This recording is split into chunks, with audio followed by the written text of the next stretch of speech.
one form of tribute for Richard Brodeur and the Cup finalist Canucks. Right now, Brodeur.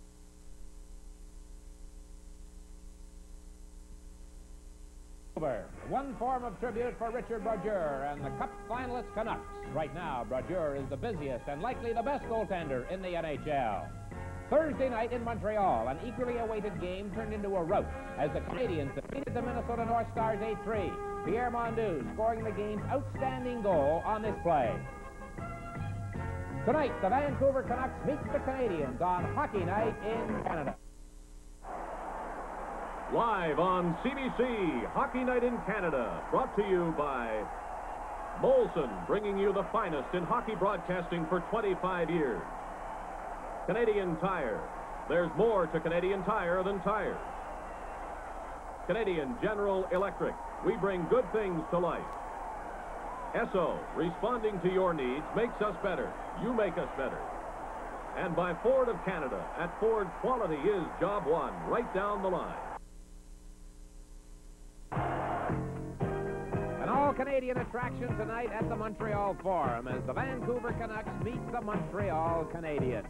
Good evening, everybody. This is Dick Irvin speaking to you on this occasion from our Hockey Night in Canada control room here at the Montreal Forum, where our technical experts are set to bring you their usual fine job. The technical part of our telecast tonight of this Canucks-Canadiens game, the only time the Canucks play in Montreal this year.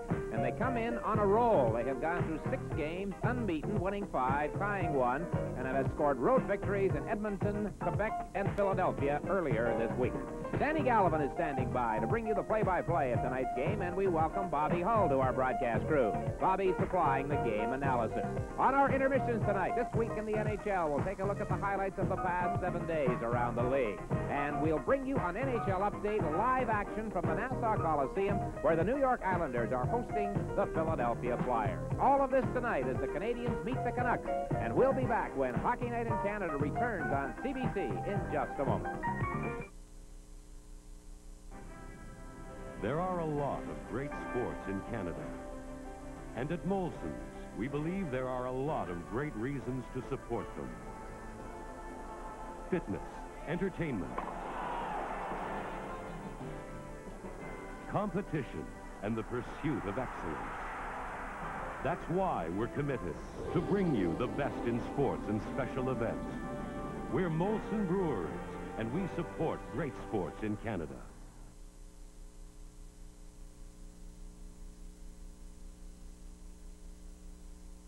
You are about to witness a new definition in efficiency and design. With 4-wheel independent suspension and rack and pinion steering, front-wheel drive Mercury Lynx has such a high level of quality, it provides low scheduled maintenance and uncommon inner space. From the new fuel-saver model through to the 3-door and 5-door hatchbacks and wagons, Lynx defines efficiency and design beautifully. Mercury Lynx, out of the ordinary, but not out of range. Here in Montreal, it's the Canadiens against the Vancouver Canucks, while elsewhere around the National Hockey League, there are 7 games being played, including one in St. Louis between the Blues and the Toronto Maple Leafs. In Calgary, the Flames, playing much better in recent games, are hosting the New York Rangers, who were beaten 5-1 last night by the Oilers in Edmonton. In Quebec City, it's the Nordiques against the Minnesota North Stars. The Canucks are in the Smythe Division. It is the closest division of them all in the NHL right now as the teams head into the second month of the season. Vancouver with 14 points after its first 14 games, right smack dab in the middle of it. LA and Edmonton 15 apiece. Vancouver and Calgary 14. Winnipeg with 13. In the Adams Division, the Canadiens, losers only twice in 14 games, have now opened up a 6-point lead over the second-place Boston Bruins, with Quebec, Buffalo, and Hartford falling in behind. After the Canadiens game here tonight, they will play their next 4 straight on the road. The Canucks are having a very successful road trip. The 3 wins earlier this week, as we mentioned. Tomorrow night, before they head home, they meet the Sabres in Buffalo. Their next game at the Coliseum in Vancouver will be Wednesday when they host the Los Angeles Kings. As far as the individual side of things is concerned, as the NHL goes into that second month, well, guess who is leading the scoring race? Wayne Gretzky had a 3-point game last night in that 5-1 Oilers win over the Rangers. Number 99 now with 32 scoring points, 6 ahead of Mike Bossy. Kent Nilsson and Lanny McDonald are in behind, and McDonald with 16 goals leads the league in that department. Tiger Williams returns to the Vancouver lineup tonight. Tiger has been sitting on the sidelines because of the 7-game suspension he was handed recently by the NHL headquarters. While here in Montreal tonight, there will be special ceremonies at center ice prior to the opening face-off as the Montreal Canadiens honor one of the greatest players ever to wear a Canadiens uniform. For the ceremonies, we now go to center ice, and here is Claude Mouton.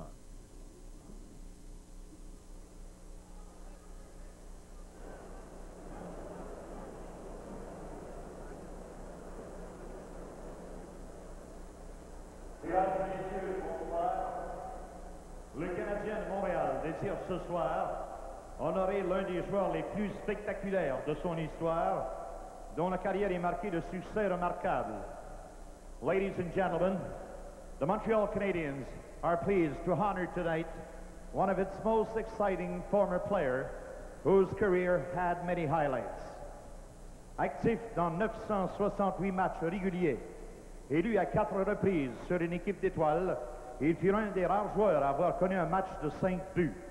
Vainqueur de 10 Coupes Stanley, dont 4 à titre de capitaine de son équipe, il gagnait le trophée Connie Smythe, donné au joueur le plus utile des séries en 1973. Au-delà de ses statistiques, il restera dans la mémoire des partisans du Canadien longtemps à cause de ses qualités humaines exceptionnelles. He participated in 968 regular NHL games, one of the few players ever to score 5 goals in one game. He was also on 4 All-Star teams, a winner of 10 Stanley Cups, 4 of which, as captain of his team, he won the Connie Smythe Trophy, awarded to the series' most valuable player in 1973. But above those statistics, he will be remembered as a true sportsman and an exceptional human being. Ladies and gentlemen, please welcome Montreal Canadiens' most recent member of the Hockey Hall of Fame, mesdames et messieurs, le plus récent membre du Canadien à être admis au temple de la renommée du hockey, the Roadrunner, Yvan Cournoyer.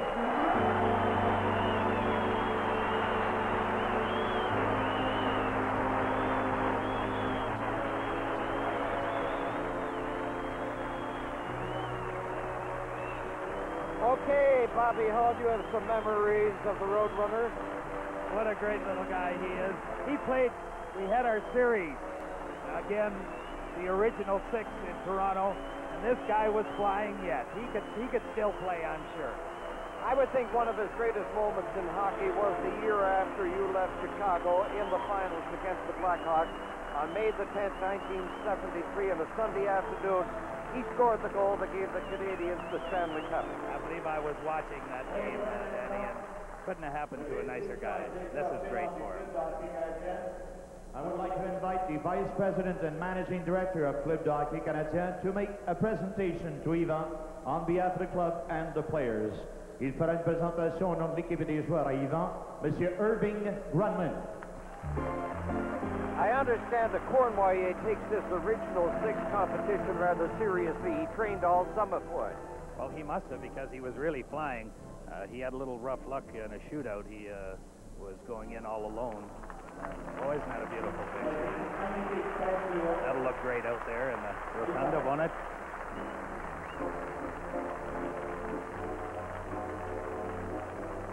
And when you look back at his career, his pattern was pretty much the same as Doug Wickenheiser's. They said that he couldn't check, and he was used sparingly the first couple of years. Well, when guys have the ability that this fella had, and Lafleur and Wickenheiser, I don't think we should ask them to do a heck of a lot of checking. Let's let them do what they can do best, skate and excite the people and put the puck in the net. Did you do much checking? Well, I was known, I think, more in latter years as someone who was a two-way hockey player, but early in my career, I only had one thing in mind, and that was to get from one end to the other and get that biscuit in the basket. And now Claude Mouton is asking for Captain Gainey to come over, along with the newly elected captain of the Vancouver Canucks, Smeel. There's a fine hockey player, number 12. He certainly is, and a great representative to be captain of a club. He comes to play every game, and I think that's what being a captain is all about. From the Forum in Montreal, this is Hockey Night in Canada on CBC.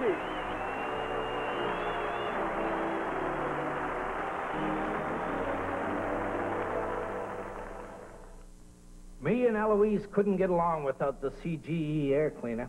See, Eloise doesn't like cigar smoke and hates the smell of boiled cabbage.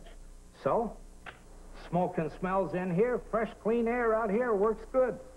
As a matter of fact, the CGE air cleaner and deodorizer is the only thing that keeps Eloise and me together. Ain't it, my little flower? We bring good things to life. And here we are, ready to start the hockey game, and we have 46-year-old native of Lachine in the 16th season, Wally Harris. Is the linesman. Marielli and Stickle are out there. Harris is the referee. Bobby? And there's Richard Brodeur, who has played in all but 2 periods of 14 games that the Canucks have played. And Richard Sevigny played in 7 games with a 3.3 average. Richard Brodeur's average is right on the 3 goals a game. And for Vancouver, Gradine at center. Meal over on the right side, and Fraser the other wingman, and the Canadiens Green moving it into Vancouver territory. Butcher, he's number 5 for Vancouver, a young promising defenseman, a graduate of the Regina Pack. Remember, he was with Vancouver in some of these playoff games against the Islanders last spring. Gradine is after Green. Ludwig lugging it out and tipping that feathery pass ahead to Acton. Canadians going to the attack against the red-hot Canucks. They have been undefeated in their last 6 games, 5 victories, and a tie. Hunter is number 20 in there, forechecking. Fraser is bumped. Gradine can't get it out.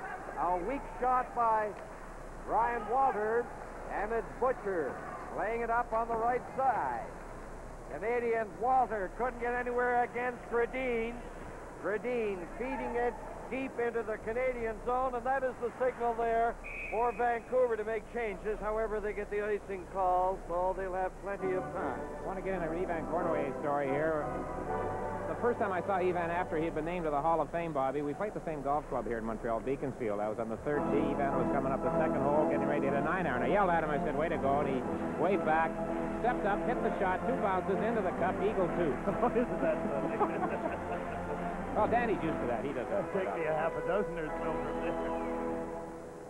Wickenheiser is on with Walter and Lafleur for Montreal. We have the line of Williams, Minor, and Moline for Vancouver. Up on the right side, Minor crisscrossing to the other wing. Straddling the line was Williams. Now Robinson feeding the attack, and headman's the puck to Wickenheiser. Canadians dumping it in on the big guy. Wickenheiser was checked. There's the goal! Water out of the net was Brodeur. Quick goals, the order of the night in the NHL. I'll expound on that a little later. A minute and a half here, Bobby, and this is the line that the Canadians have had doing most of the scoring for them, especially through the first 10 or 12 games. They cash in early right here. Wickenheiser, a new hockey player from the last time that you saw. Well, here's Brodeur. He got to the corner and got the puck up the board, but there's Walter standing right there and couldn't get back in time. Well, those wandering goaltenders. The schools of thought are mixed on that situation. Used to have a fellow by the name of Plot that did a little of that. He started it. Yes. Montreal leading Vancouver 1-0. Now it's Walter again. Alenka is number 21 for Vancouver on the boards. Lafleur try to hook it out. Vancouver bringing it into the center ice area. Alenka is shooting it in. LeMay is coming in from the right side. Wickenheiser. Lafleur.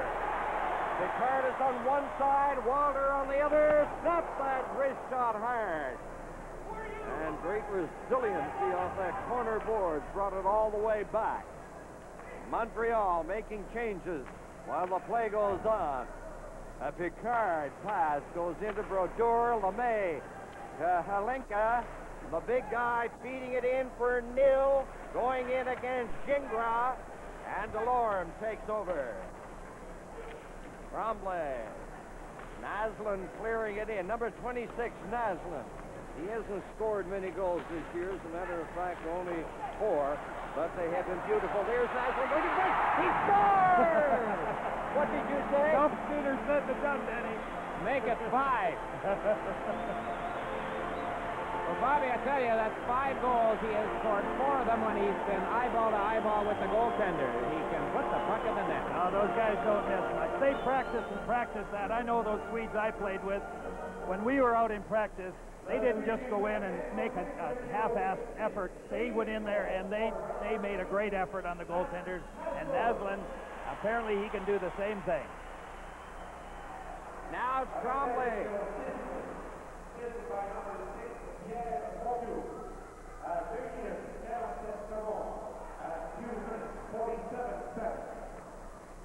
We'll recap those scoring plays for you when the opportunity arises. Walter unassisted at 1:30. Naslund from Fondue, 2:47. Tonight's game is coming to you from the Forum in Montreal. The defender sees lots of alien ships. The defender sees lots of radar blips. Every blip is a ship. Watch this, I got this guy. On a body snatching trip. And it's up to Defender to save them. Defender, a great Atari game. Have you played Defender? It's the newest of the smash hit home video games that just keep coming. Only from Atari. He's better than me. Have you played Atari today? Well, as you see, the Canadiens lead 2-0. They have their 2 goals on 2 shots on Richard Brodeur, who, in his team's 6-game unbeaten streak, has allowed just 12 goals against. He has been the best goalie in the league over the last couple of weeks. Here is Hunter, draped in on the boards by Sneps, bouncing to the corner. Gainey, a good play by Sneps. He played it up on the wing. Gradine coming in, fires that waist-high shot. It's chopped back in. The Canadiens breaking out. The lead pass too far for Gainey. And Vancouver clearing it by. Gradine. What an outstanding hockey player Gradine is. Now Hunter right over front. Shot there by Acton. And Brodeur came up with a gilt-edged save. There's a whipping shot from the circle by Hunter. In behind the net. Butcher clearing it up on the side. Vancouver into the center ice area. Gradine cutting in on that right side. Takes a look, slides it in there. And Sevigny had no difficulty with it. Gradine had 37 goals and 49 assists last year for 86 points. Lafleur going after his man. McCarthy for Vancouver playing it into the corner.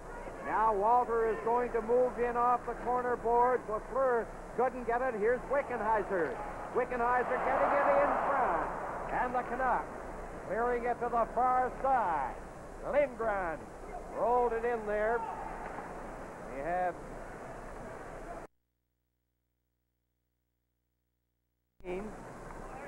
Vancouver having made changes while the play was going on. A long shot by Picard. 4 minutes and 50 seconds have gone by in the opening period. 2-0 for Montreal. Vancouver to the attack. Bolin trying to get a shot. He fanned on it. And the Canadiens pounce on it and clear it to Wickenheiser. Snapping a shot. And it's Hallward in the corner. Now Montreal making the changes. A minimal number of whistles so far in this game. In there goes Trombley. It's intercepted by Bootman. There's the shot, and he hit the outside of the goal post. Now Vancouver buzzing around into the corner. Miner. Sundstrom is helping him. Here's Miner getting it over the other side. A shot by Hallward. And Vancouver exerting pressure. They are behind 2-0. DeLorme tried to clear it by to the corner. Now there is Tremblay. Naslund is speeding down, has to put on the brakes. Tremblay waiting for Naslund to get in there. And the Canucks coming back to center. On the left side, LeMay whipped the shot from the left wing. LeMay, number 10, watch him. He's a great youngster. played in Ottawa last year. This is Hockey Night in Canada from the Forum in Montreal.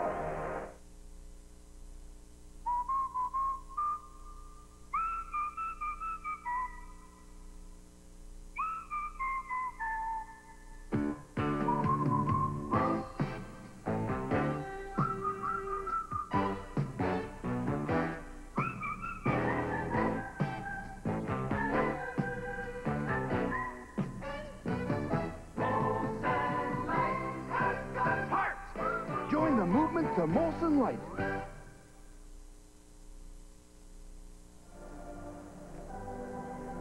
Lining up for the face-off. That is the Canadiens area. Butcher is on defense with Sneps as the Canadiens move it with shot over the line. A shot. Brodeur had to watch off the mesh.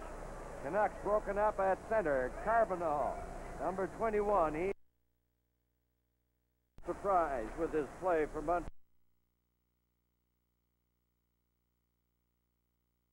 Palinka. Ahead it goes to LeMay. Cutting, digging, getting set to pass it. Butcher clearing it right to Sundstrom. There's the shot. Another shot. They roll it. They hit the goal post. Another shot. And they roll it by the corner. And the Canucks not having any luck there. They had three glorious scoring opportunities. Now Montreal back. Here is Shutt rolling it to the far side. 2-0. Montreal leading Vancouver. Butcher shooting it in. But you would think with their great scoring opportunities, three of them. Here's pass in front by Robinson, inadvertently cleared in there by Boldarev, and he fires the shot wide.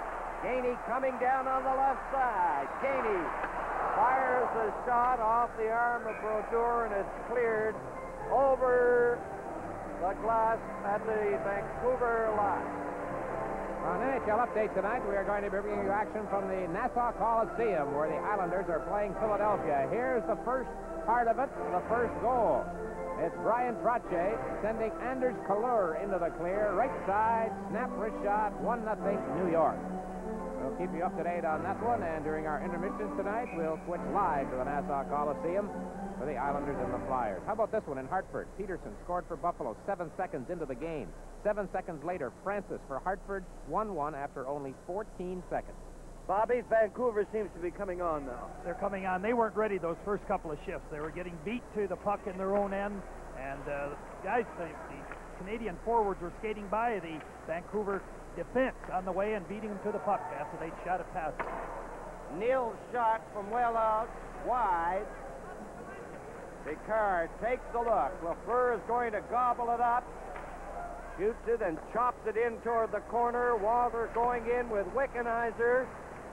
Walter jammed into the boards. That Lindgren. And Lindgren is not superstitious. He has that number 13. Walter chasing it into the corner. That's McCarthy after him. Lafleur waiting for the loose puck. Over it comes backhand shot. Not much on it by Acton.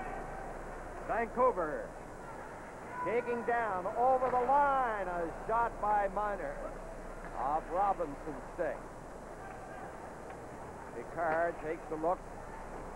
That was Hunter failing to reach it. Hallward over on this side. There's Big Bubla clearing it into the center ice. And finally to the Canadian zone. Robinson rolling it out. Now 9 minutes and 55 seconds have gone by in this, the opening period. Montreal 2, Vancouver no score. Spiel on the right side winds up. There's the shot off Picard's stick over the glass. With the score, Montreal 2, Vancouver nothing. This is Hockey Night in Canada on CBC.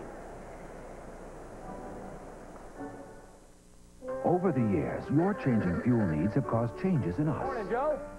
Time for gasoline. In 1939, Esso introduced their new premium. Esso Extra, please. With the post-war car boom, the need for gasoline grew. Then came lower-cost self-serve. Fill her up. Yes, sir. Unleaded gasoline. Premium unleaded, please. Diesel. And down the road, propane and future fuels. Anticipating your needs makes us better. You make us better, you do. It's so.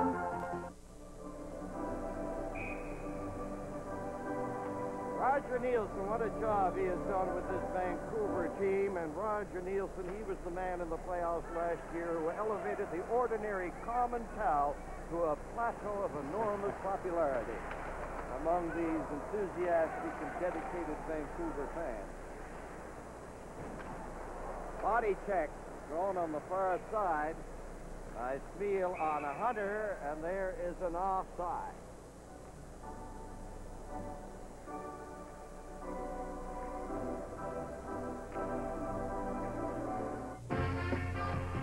On This Week in the NHL, coming up in our first intermission, Darryl Sittler speaks out. He reacts to Punch Imlach's new book, Heaven and Hell in the NHL. We'll have highlights of games played earlier this week as well. Coming up first intermission, This Week in the NHL. Montreal 2, Vancouver no score. It's centered up near the line, swept back in by Ludwig. Gainey looking for it, being checked by Bubla. Now here's Acton off the boards. And Gainey is going to the far side. Bubla still after him, and Bubla may get an interference penalty. This game is coming to you from the Forum in Montreal.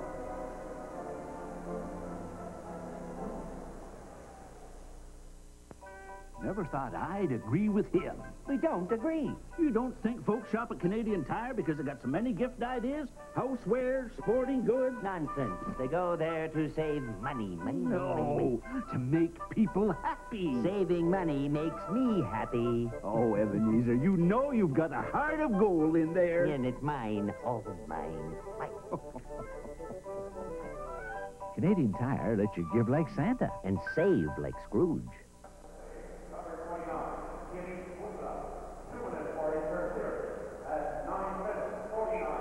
Well, you're right, Danny. Interference to call on the veteran Yuri Bubla. Played only 23 games last year because of a broken ankle. Lafleur, Wickenheiser, Robinson, Gingras, and Walter on the power play. We'll pick up the Vancouver defenders in just a moment or two. Puck is kept in there by the Canadians. There's Walter with Lafleur around the net. Walter bringing it up to Wickenheiser. Gingras. Back it goes to Wickenheiser into Lafleur. Lafleur trying to center. Good defensive play by Lindgren. Now Canadians with it again. It's cleared to the line and out over the line. Riding down there. Moline, 26. Liners up front also for Vancouver. Snaps is on defense with Lindgren. Lafleur going in. It's cleared up to the point. Here's Gingras. He's going to keep it in. Winds up for the shot. It goes off a stick. Miner's stick. Gingras again playing it in on the board. Wickenheiser feeding it to the side of the net. Lafleur bouncing into the corner. Wickenheiser is going to get it, and back it comes to Gingras. There's the shot, and he wrapped it off Miner's leg. Robinson near the line, feeding it in front, and Sepp cleared it down on the right side. 44 seconds remaining in the penalty to Bubla. Have you comment on this power play, Bobby? Well, they're getting control of the puck all right, but they're not getting any drives on the net.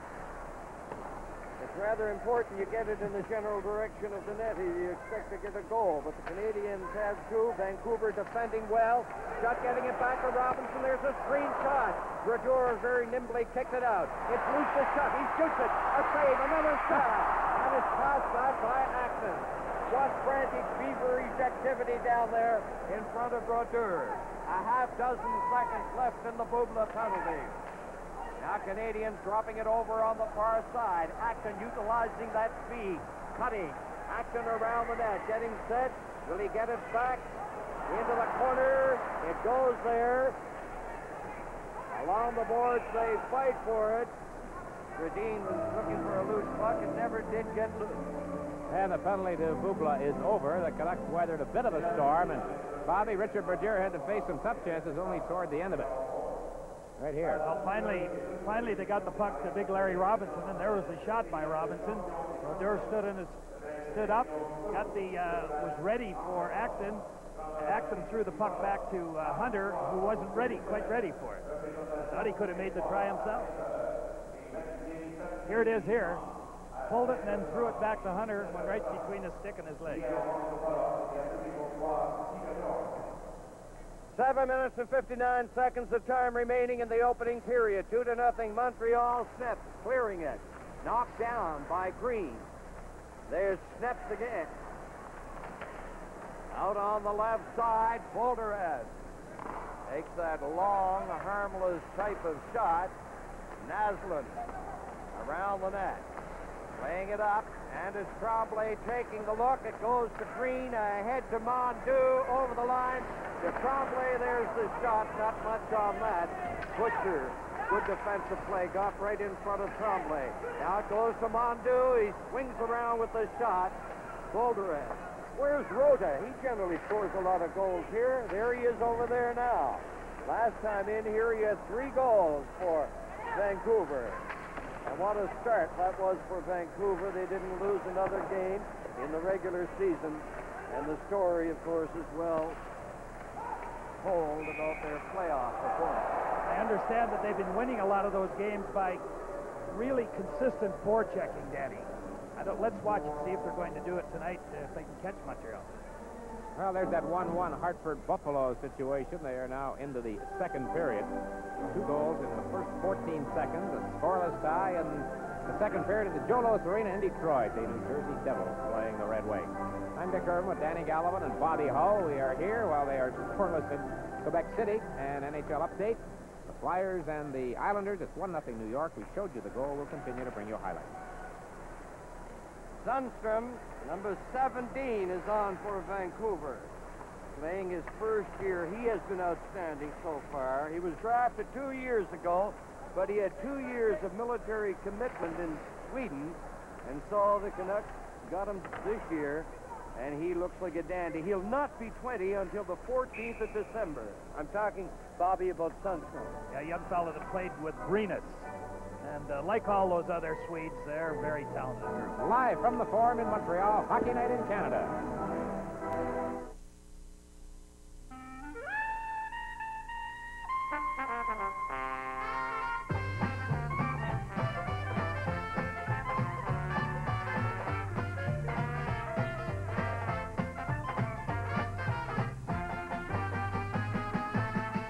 You gotta have heart.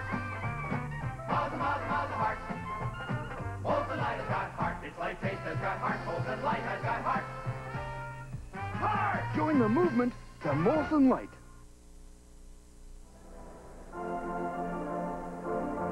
Montreal with the defense of Ludwig and Green in over the line.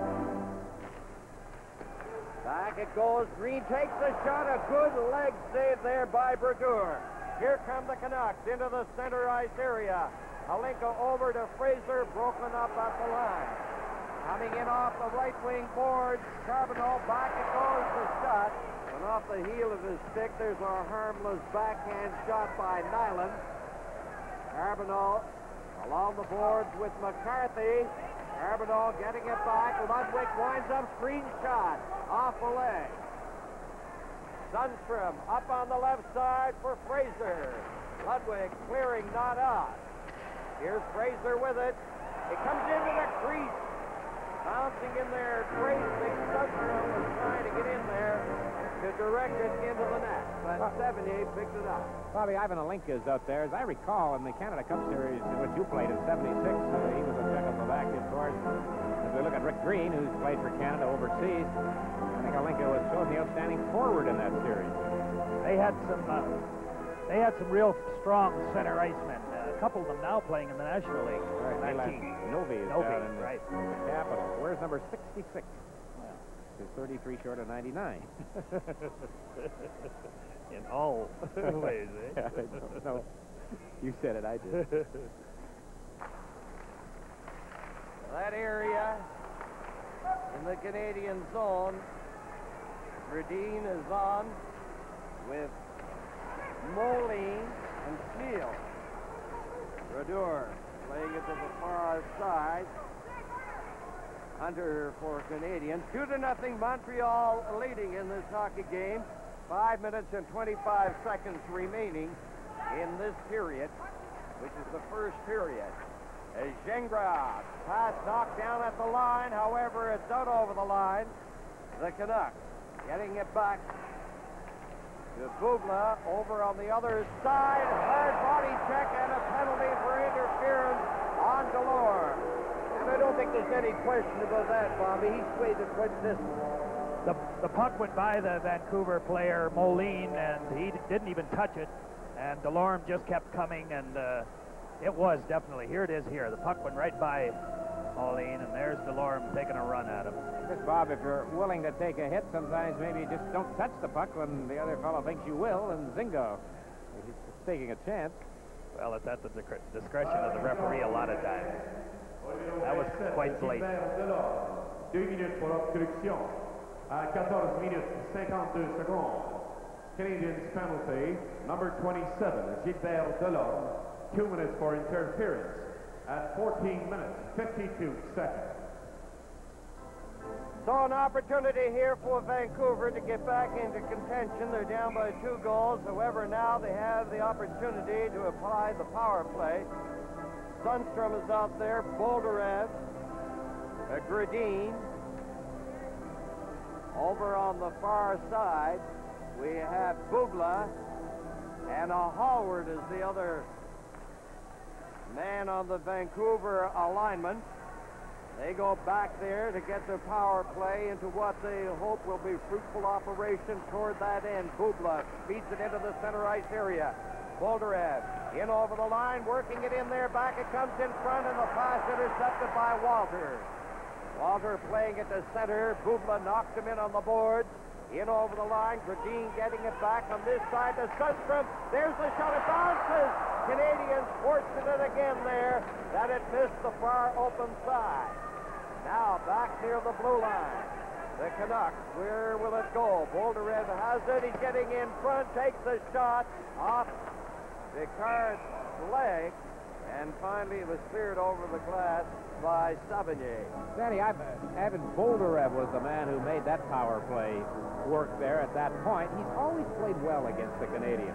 With the Hawks, with the Flames, now with the Canucks. And now we go to NHL Update as we crank the boys back and forth in Uniondale, New York at the Nassau Coliseum, where the Flyers have tied the game. So it's 1-1. Tim Kerr doing the scoring as he seems to get out of a bit of a traffic jam and jams at home past Billy Smith, short side.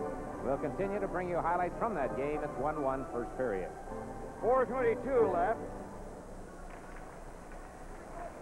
In the penalty, 1 minute and 12 seconds. There's Gainey clearing it out. The Vancouver Canucks, because of the stature they gained in fine fashion in the playoffs last spring, they are now a rather attractive hockey attraction.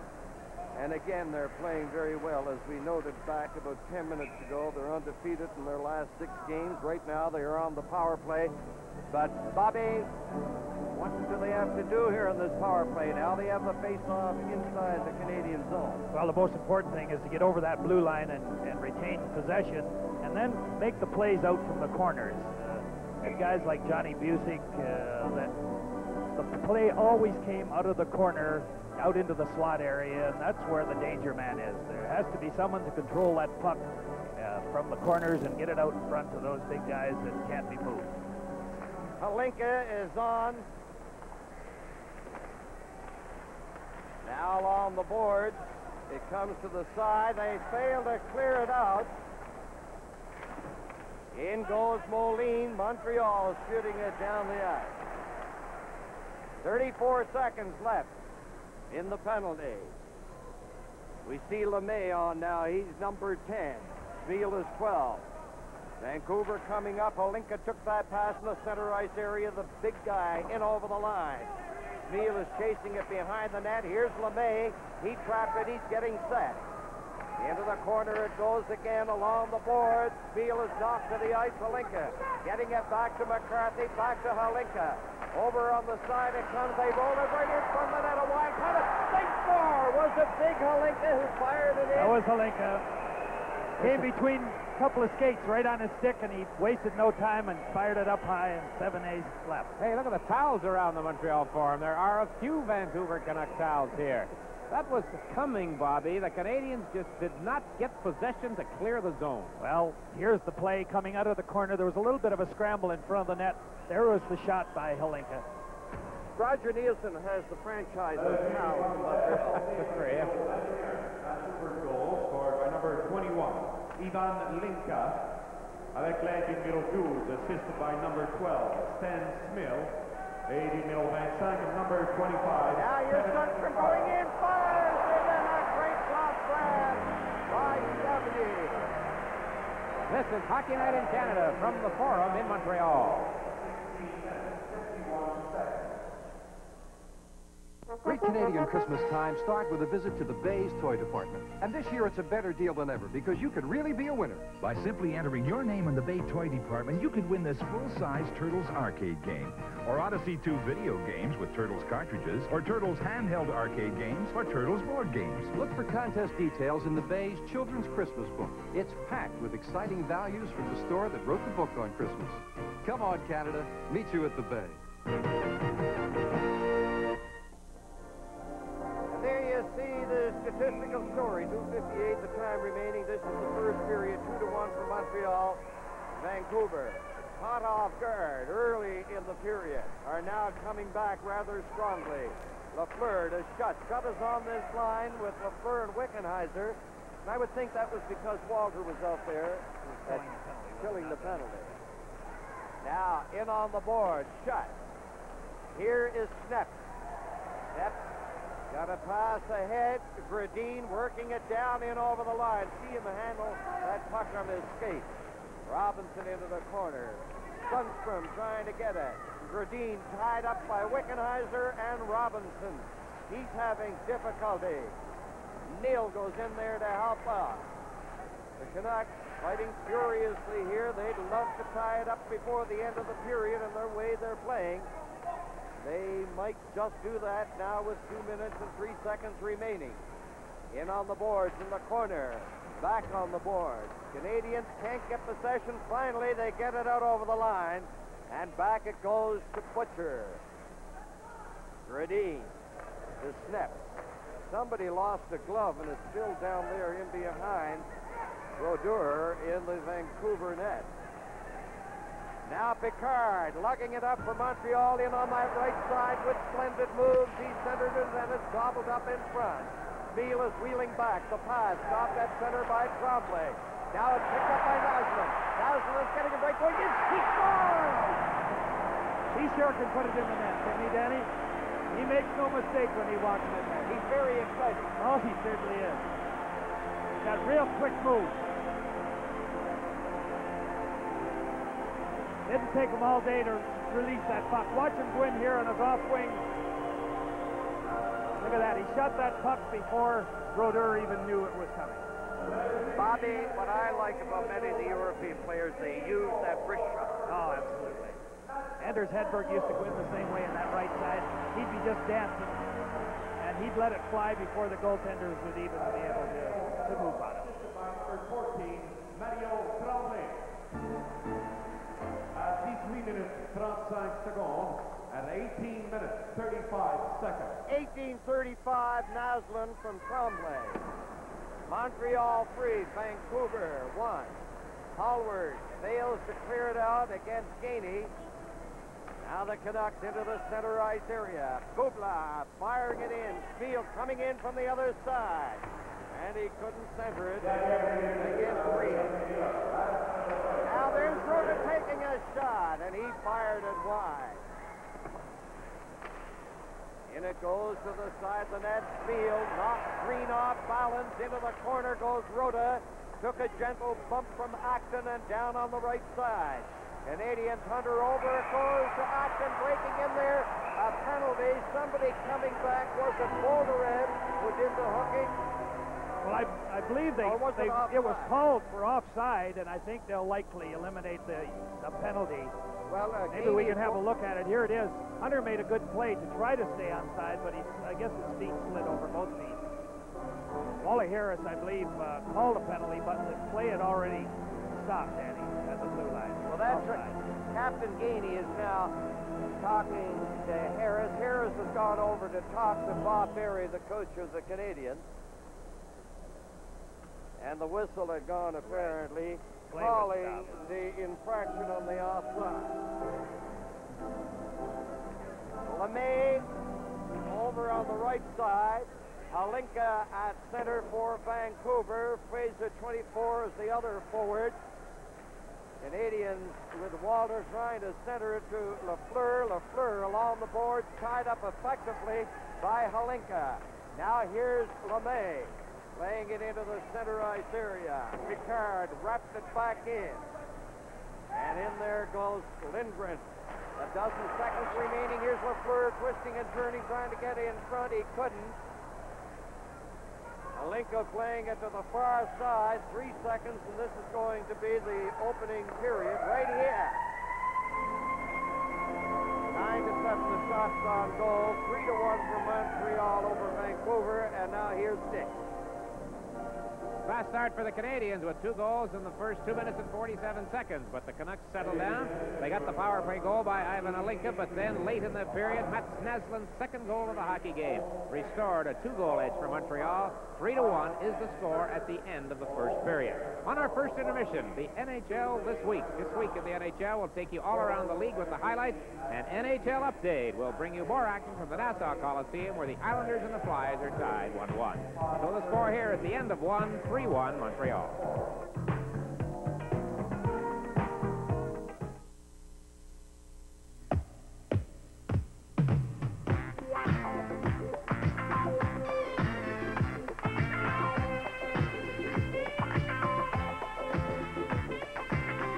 You gotta have heart. Mazel, mazel, mazel heart. If you're moving to a field of great taste, there's only one place to start. Molten Light has got heart. Just like Grace has got heart, Molten Light has got heart. Heart! Join the movement to Molson Light.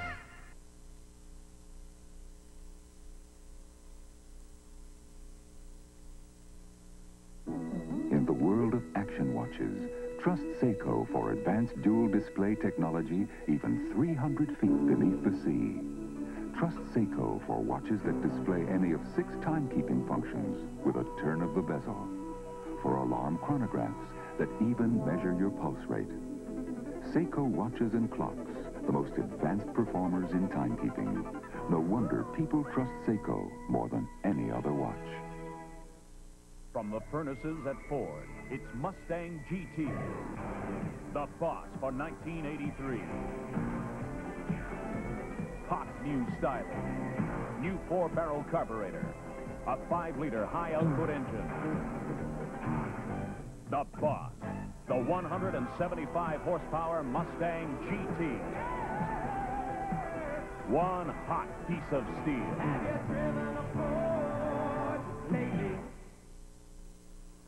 35 ways to become more effective with long distance. Your reactions, please. Droninger? Masterpiece, boss. Great tips on confirming orders and correspondence. Big B? Profound, Chief. Everything I want to know about improving customer service with long distance. Armbrust area? Chock full of ways to boost sales, but what's in it for you, boss? I think this is one book we can all judge by its cover. Call toll-free 1-800-268-6364 for your free copies. I'm Peter Mansford. Liberals are meeting in Ottawa this weekend to discuss their party and its future. Tomorrow evening, join CBC News Specials for a report. And now, from the Hockey Night in Canada Control Center, this week in the NHL, an inside look at the past week's activity throughout the league. Here is Brian McFarland. Thank you, Dick. This week in the NHL, Scotty Bowman coached his 1,000th NHL hockey game. Wayne Gretzky kept his scoring streak alive. He scored at least 1 point in every game he's played in so far this year. And Los Angeles rookie Bernie Nichols is tops in power play scoring. 11 of 14 scored with the man advantage. Ever since Darryl Sittler left Toronto, he's kept very quiet about his problems with Punch Imlach. But now that Punch Imlach has written a new book, Darryl Sittler has chosen to speak out. I look at Punch Imlach. I didn't read the whole book, but I read some of the excerpts, and I look at it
happy in Philadelphia, and I didn't know if there was life after Toronto, but I found out there is. One critic points out that Punch Imlach has always had a sense of humor, but in his new book, he says the humor has disappeared, leaving nothing but anger and vindictiveness. We'll return with more on This Week in the NHL right after this.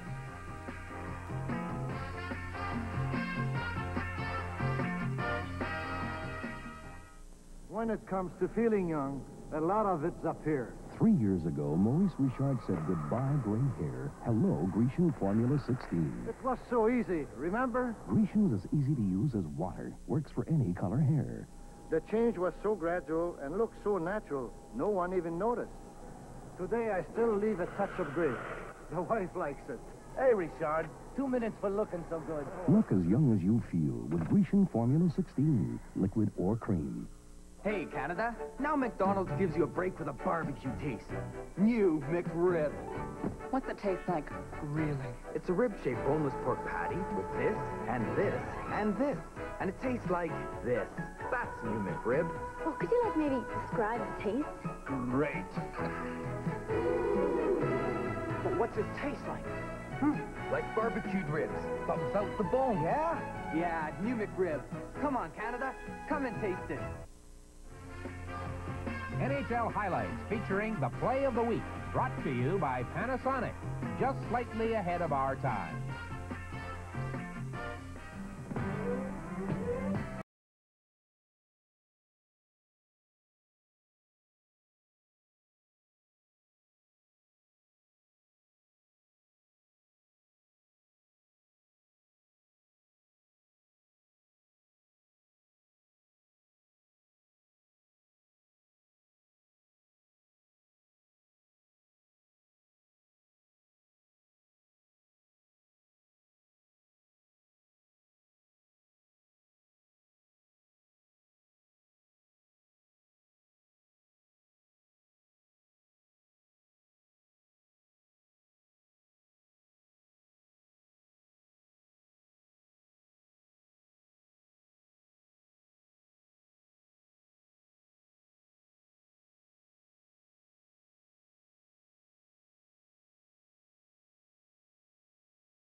Back to last year's form.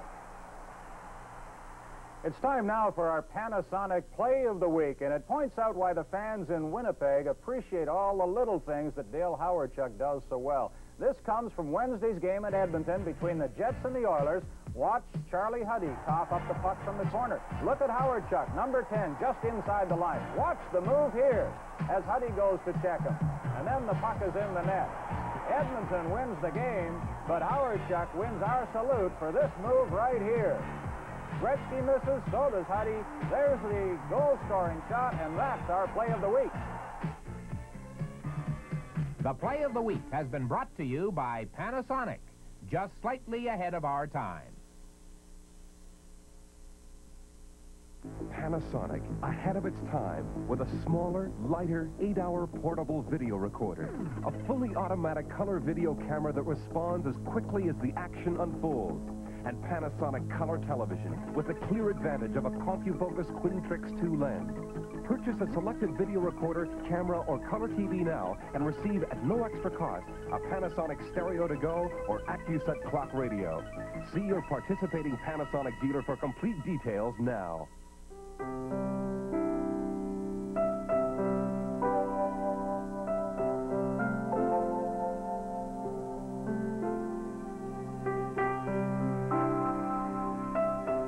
For the dreams you've grown up with and hold on to so dearly. For the promises you've made to yourself. Safe, secure Canada Savings Bonds. Your bond with the future. On sale October 25th.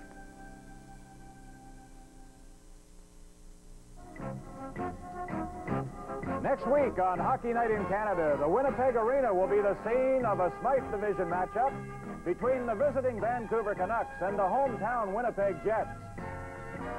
Meanwhile, at Maple Leaf Gardens in Toronto, the Toronto Maple Leafs will face the top team in the Norris Division, the Minnesota North Stars. Next week, then, it's Vancouver at Winnipeg, Minnesota at Toronto on Hockey Night in Canada.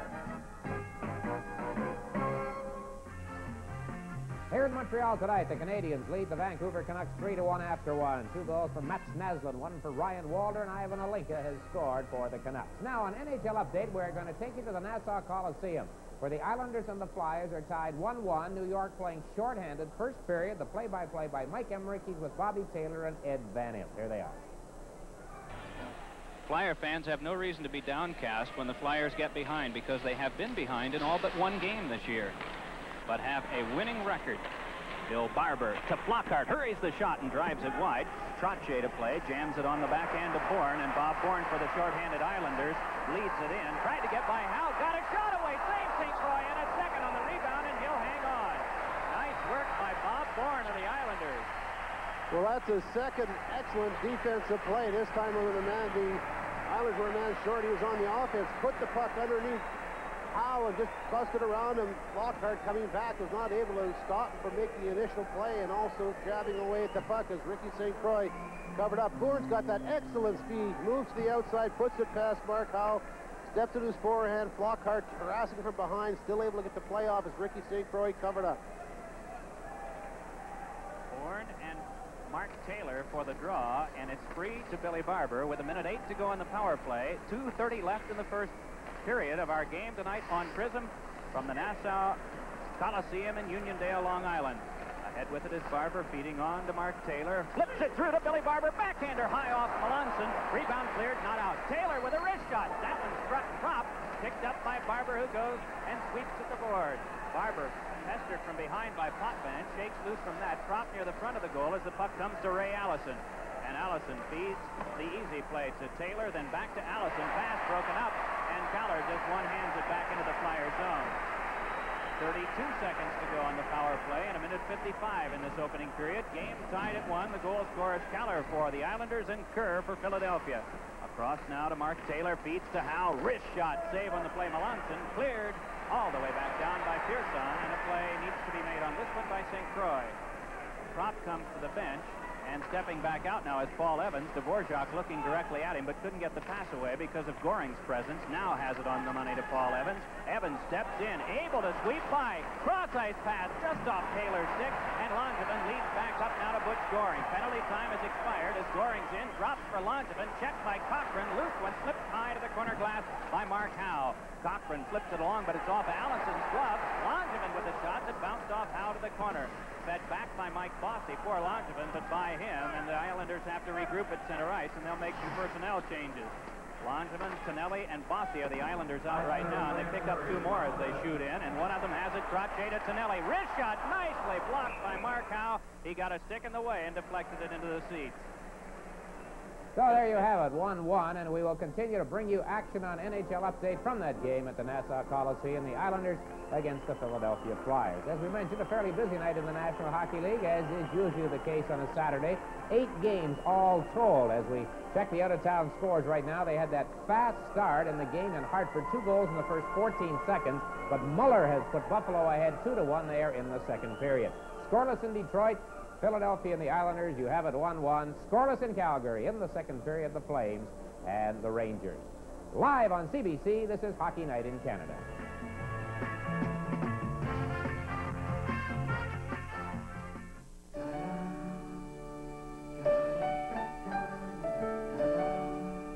Throughout the Yukon, the Western Northwest Territories, and Northern BC, 20,000 subscribers depend for telephone service upon Northwest Tel, a CN company.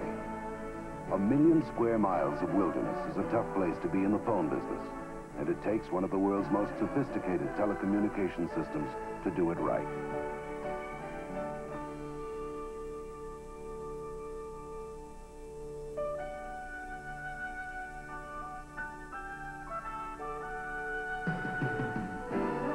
The number of people we serve is small, the distance is vast, and the difficulties enormous.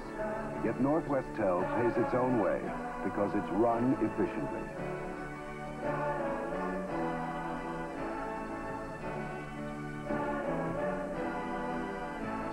CN, in business for Canada. Here's your gold. Oh, now you're cooking. You are. You know, I think Jack really worships you. Really? Sure, he gave you a burnt offering. Oh, so how'd you know we were having a barbecue? Just follow the fire trucks. Oh. These homegrown tomatoes? Yeah, except for Mary. She's from the West Coast. You sure got a lot of friends. Mine. I thought they were yours. What a great way to open a party. All you gotta say is golden. He's on leave and looking for action. I just adore uniforms. Well, there's some... Sunday on Home Fires. Montreal 3, Vancouver 1, and the second period about to get underway. For Vancouver, Fraser on the left side, Gradina at center, and Smeal on the right wing against Gainey, Acton, and Hunter. Lindgren is on defense for Vancouver along with McCarthy. Green is out there with Ludwig for Montreal, and Montreal going to the line, and a good solid check there by McCarthy on Acton. Gainey getting it back to Ludwig. Canadians going to the attack. Hunter along the boards, playing it back in there. Acton sidesteps the check, took a gentle bump from Lindgren, and Gradine comes up with it for Vancouver. Into that center ice area, jammed out of the play by Gainey, and Savigny is going to cover up. Bobby Hall, you were the possessor of one of the great shots in the history of hockey. And in your day, there weren't too many could really rattle that puck, but it seems to me today, everybody can shoot at 100 miles an hour. Now, Danny, it seems like there are half a dozen in every club that can really fire that puck. The kids are bigger now. That's what I noticed when I first came back to do some work for Hockey Night in Canada. When I went into the dressing rooms of these young NHL clubs, I had to look up. I got a stiff neck looking up at all these kids. And they're bigger and stronger than they used to be. Williams, Miner, and Moline to the attack in the Canadian zone. Williams getting it back. Got in there wide by Butcher. Now Green gives it to Ludwig. Headmans the puck. Wickenheiser to Walter. Over to Lafleur. Dashing in. Shoots. The angle was rather severe. Brodeur played it well. Came out. Now it goes back near the line. Ludwig into Lafleur. Winding up for the shot off a leg. Williams takes a look. Gets the pass away. Over the line comes Miner. Miner tries to carry on against Green. Now Wickenheiser upended Miner, and we get a whistle and a face-off in Montreal territory. Now we have an update of a goal here by Potvin. Bobby? Here's the shot from the point. It looked like it was going high over the net. It bounced right back to Potvin, who was standing unmolested, and he fired it home. That was from Bourne. Bourne took the original shot. Do you think there's a team around that'll beat this Islanders club in the playoffs next spring? Well, I haven't seen them yet, Denny. You haven't seen enough teams, or you haven't seen the team? I haven't seen the team yet. Now here is Moline trying to fire it in front, and Canadians shooting it down the ice. Butcher laying it on the boards. At the line, Miner to Snets. There's Butcher getting it back, and Snets at the line. Pass intercepted by Lafleur. Over the line with Walter. Walter winds up for the shot off the blocker of Brodeur. From the Forum in Montreal, this is Hockey Night in Canada on CBC. In the world of electronics, there are no boundaries. Case in point, Advanced Space Phone. Part of the new generation of System 3 television from Zenith. It turns your TV into a telephone. You can take or make phone calls right through your Zenith. Hello. And with the built-in speakerphone, the whole family can say happy birthday to Grandma. Advanced Space Phone, part of the new generation from Zenith, where the quality goes in before the name goes on. Vancouver out shooting Montreal 10-9. Montreal leading 3-1. Ondu back to Descartes. He knifed it into the corner. Boubla fighting for possession with Tremblay. Now here's LeMay. LeMay into the center ice area. This young fellow can move. Going in, he went one way with Descartes watching him and staying with him. And Bobby, that's what the defenseman is supposed to do. Watch for that, Nick. That's it. Guy can't go anywhere. If you look him in the eye, look him in the chest, you start watching that puck, and some of these guys can handle it so well, they'll have you going dizzy. Mo LeMay picked up a shiner somewhere along the way. He'll have a few more of those before his career. He will if he wants to get into the action, Nick. Right. Marion Stastny has 2 goals for the Quebec Nordiques tonight. They've gone ahead of Minnesota 3-0. They're doing pretty well for fellows who are unhappy in Quebec. I read a story in the paper today where they're terribly lonesome. What for? All the goals they're getting, you think they'd be supremely happy. Not to say anything about the amount of money. Of course, that's a pretty nice country over there in Czechoslovakia. We've been there a couple of times and always been treated royally by the folks in Praha. Ken Ellicott, the backup goaltender in the Canucks scheme of things, has played in just 2 periods this season, and the first 2 in a game in New York against the Rangers. I guess Brodeur, Danny, with 40 out of 42 periods, make it 41 out of 43 now. He is the busiest goalie in the league, I'm sure. And he could be, if he is not the best, he's up there with the best of them. I believe it.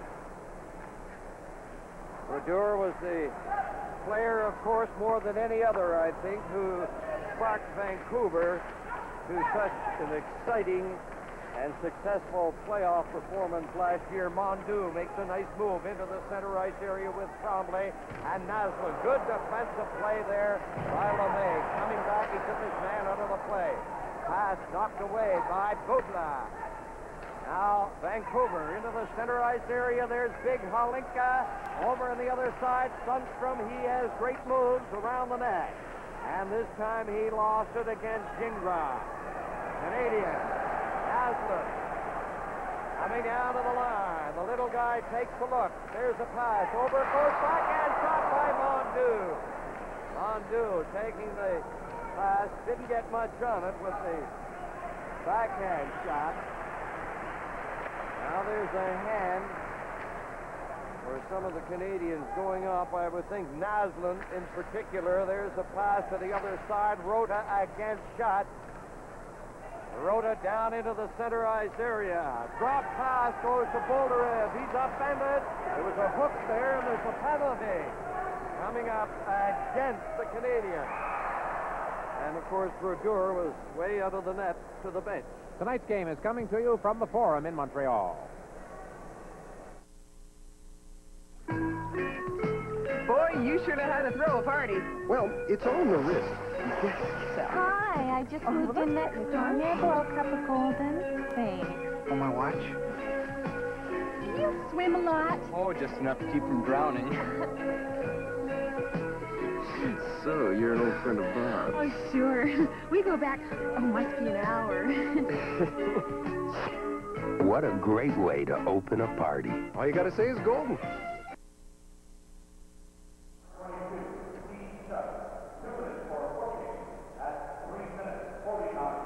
Looking call on Steve Shutt, Bobby, not much doubt. No, not at all. He came back good. But that's a no-no. Neal is on with Bolderev, Rhoda, Gubla, and a Hallward on the power play for Vancouver. They trail by 3-1. Now Neal chopping into the corner. Rhoda, number 18, dashing in. The other side cleared by Sevigny over the glass. What a time they called a lot of penalties against goaltenders. Roger Nielsen back coaching tonight. He missed the game in Quebec Tuesday. Roger, a hernia operation in Toronto that day. Talk about coming back off the injured list in a hurry. He made it to Philadelphia for the game on Thursday night. This is Guy Lafleur sitting in her accustomed spot, and there's little Martin watching Pop, who is watching the hockey game, but it looks at it from the bench. Now Hallward working off the boards. There's a shot off the arm of Sevigny. Hallward finally lost it, and Green shot it down the ice. Minute and 25 seconds, the time remaining in the penalty to Shutt. Vancouver to the attack. Bolderev, he has excellent moves. He has it there, playing it back to the line. Hallward into Bolderev. Excellent play, turning around, back to the boards. Hallward a shot. Sevigny has that taped all the way. Spiel is going to keep it in. There he is, sliding a shot in there, the rebound. Rhoda fanned down at Hallward, trying to set up Spiel coming in from the right boards, and the Canadiens fail to clear it out the first time. And Ludwig sends it down the ice. 42 seconds left in the penalty. Hallward coming down with Gradino over the line. Off the stick, Mondoon starting out with Walters. Mondoon dumping it rather delicately into the corner and watching his check. Now he turns to come back, and Vancouver into the center ice area. Gradine snapping it in. Vancouver not too effective on this power play. They stop it there, kick it back in. Here's Halinka. Halinka takes a look. Halinka's going to get in there with the pass. He should score. Oh, what a beautiful setup that was, with Moline going in there to pick it up. And what a knife-filling goal that was, Bobby. That was patience personified. Halinka had the puck over on the right side. Let's watch him. Here he is with the puck. And there's the pass across after Moline had snuck around from his point position. Let's watch it again here from behind the net. There's Halinka firing the puck across.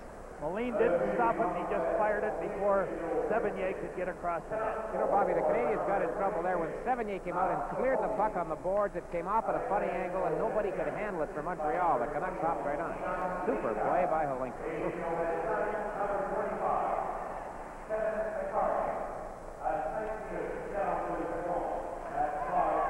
42 seconds.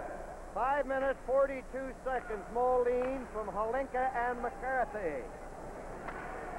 It is now a differential of 1 goal, 3-2, Montreal. Now Shutt at the line, playing it in for Lafleur. Lafleur tries to set up Wickenheiser. Butcher playing it to the boards. Williams in there. Lafleur is knocked to the ice heavily by Miner. Miner didn't have a stick. There's a shot by Picard. Another shot from the short side by Lafleur. And Brodeur held his ground. Canadiens not getting all that many chances. They got into a 2-0 lead. Here we go out of town. Buffalo over Hartford. 2-1. You can make that 3-1 now. Muller has 2 goals. Still scoreless in Detroit. The Red Wings and New Jersey. And the 2 goals by Marion Stastny, leading Quebec to that 3-0 lead. The Islanders have gone ahead of Philadelphia 2-1. A Denny Potvin goal in the second period. Still scoreless in Calgary, the Flames, and the Rangers. And nothing in yet from St. Louis, where the Toronto Maple Leafs are meeting the Blues. That one just underway. Montreal with Gingras and DeLorme, the defenseman, out of your picture at the line. Back to Gingras, the shot right on. punching there. He had it lined up. He challenges him. He's not a very big fellow, Richard Brodeur, but he isn't afraid to stick his chin out there and challenge all those big shooters. Well, easier for them to stick the chin out these days, Bobby, in the days of the mask. Can you imagine how they used to play? Glenn Hall, Terry Stotchuk, Gus Worship. Gradine is centering for Fraser and Smeal. Gingras, another shot nowhere near the net. DeLorme poked it back in there. There is Hunter on the move. Hunter trying to get in front. He was tied up by Bubla, or is that McCarthy? They are in a brace there now. That's McCarthy in the fight with Mark Hunter. Didn't really take much for them to get started, and naturally the hometown fans appreciate it when the hometown player ends up, once they finally hit the deck, on top. So now the linesmen go about the business of applying the crowbar technique and trying to get them parted. I think Glenn Hall, I always remember Bobby said the worst part about playing golf with the Chicago Blackhawks was practicing against Bobby Hull and Stan Mikita. When you guys came up with the hook sticks. He didn't like Brother Dennis either. Oh, that's he used to stand way over with 2/3 of his body outside the post on the one side and give Dennis 7/8 to the net, but Dennis used to fire it at him anyhow. Here's how this whole thing started. And it's Kevin McCarthy and Mark Hunter down in the Vancouver zone. Starts with a push, and a push becomes a shove. And a shove leads to the sticks going down, and that's it. This is Hockey Night in Canada from the Forum in Montreal.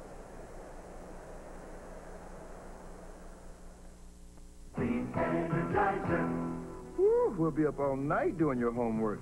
Don't worry, Dad. I just put Energizers in the calculator. Of all leading battery brands, nothing outlasts the Energizer from Eveready. Nothing outsnaps it. Nothing outadds, outwalks, outplays, outtapes, outshines, outlasts it. Nothing. The Energizer even outlasted Dad. The Energizer, energize for life. Long life. Energize me.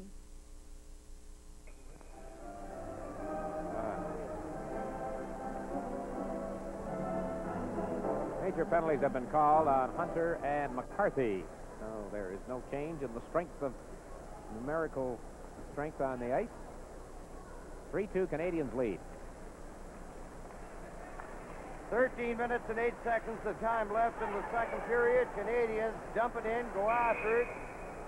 And they shot it, apparently, from their side of the center red line, and that is an icing infraction against Canadiens. We now go to the Nassau Coliseum on NHL Update. And as we pick up the action, the Islanders are leading 2-1, but Ron Flockhart's goal ties it.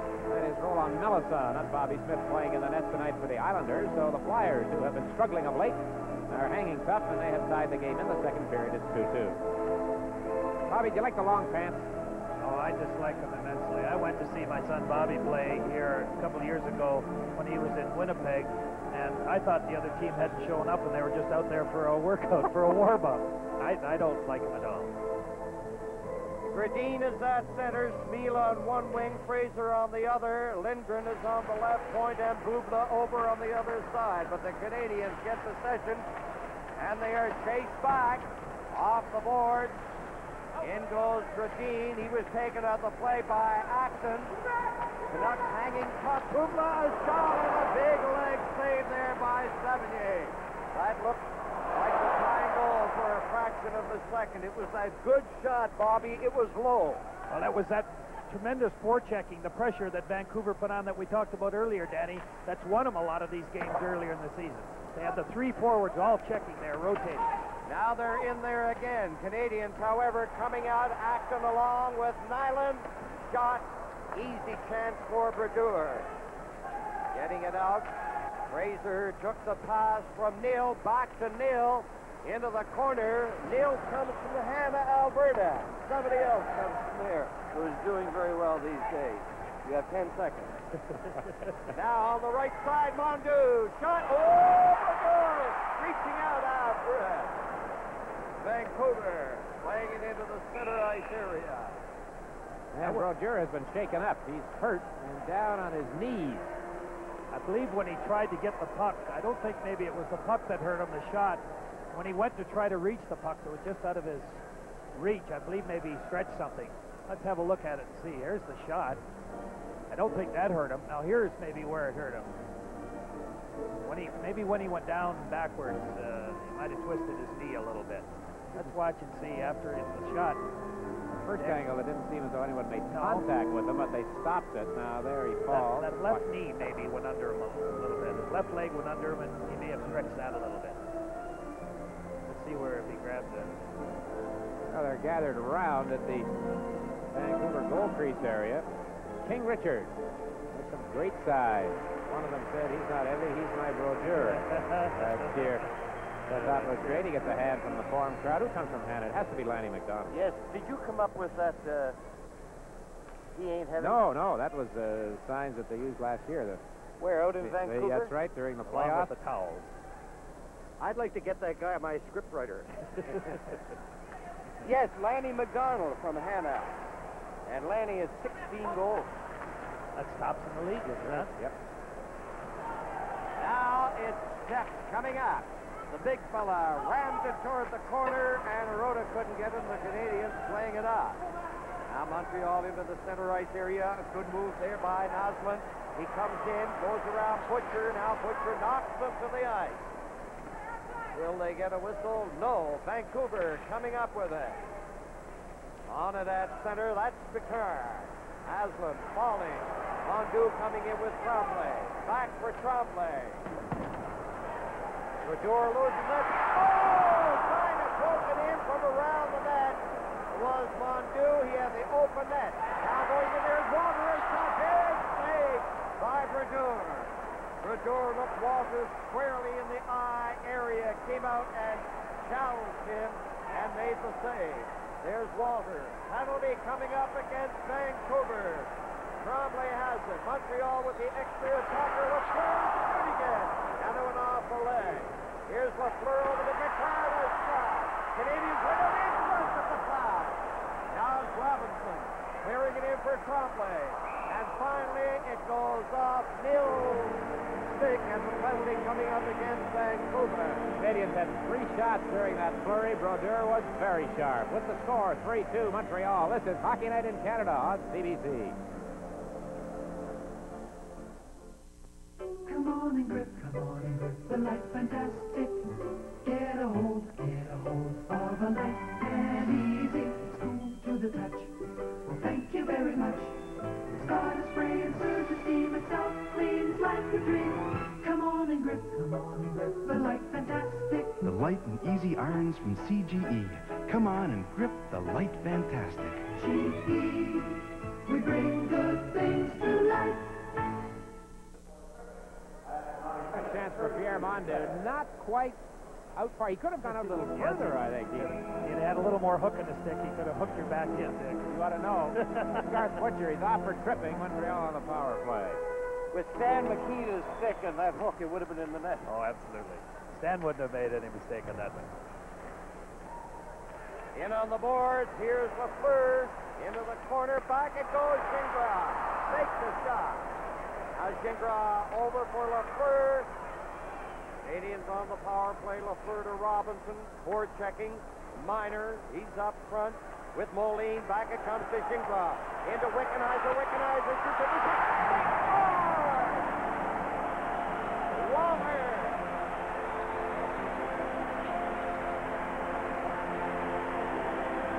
Brian Walter's second goal of the night. Bobby, I told you before the game the Canadians are having trouble on their power play. You must be wondering what team I've been watching. They've had a pretty good one tonight. There's a power play goal. They sure have. They've controlled the puck pretty well every power play. This one, they waited and waited, and they got that good shot here from Wickenheiser. But you can't ask Brodeur to do any more than that. Walter standing there unmolested. Well, you mentioned they had the puck with possession, and they seemed to draw the Canucks out. The longer they held on to it, the further they sneaked out ahead of the net area. There was Walter all alone, 4-2. I was talking with a young fellow by the name of Jerry Champagne last night who grew up with Brian Walter in the New Westminster area out in BC. And he said he was an all-around athlete, played soccer, lacrosse. The summer that he was drafted, broke his ankle playing lacrosse. And you think Washington wasn't a little bit concerned? Right. So Montreal ahead 4-2. There's Acton knocking down a high pass. Gets it to center to Nyland. Ludwig tries to glove it in. And it's up to the offside of the glove. Well, we go now to the Nassau Coliseum as we pick up the action. It's a 2-2 hockey game. The Islanders in the home whites, but they go ahead 3-2 on this play. Thomas Janssen in close. The save is made, and that is Brian Trottier. Out in front, all alone, the backhand upstairs, and the Islanders move ahead 3-2. Gilbert has scored for Toronto, and they've taken a 1-0 lead over St. Louis first period. Fraser, Schmiel, and Gradine. The line for the Canucks. Into the corner, Hallward. Lindgren playing it on the left side. Fraser trying to catch up with it. He was belted by Gainey. And we have 9:15 left in the second period.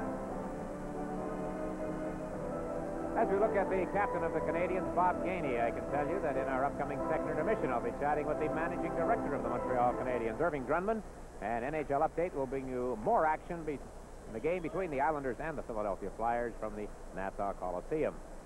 We have a problem over here toward the area of the Canadiens bench. Is the gate broken, or? I believe that's what happened.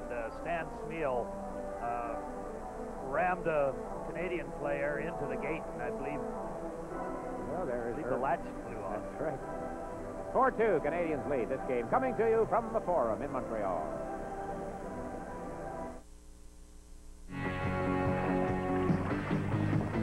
Winning the race, got a grin on my face.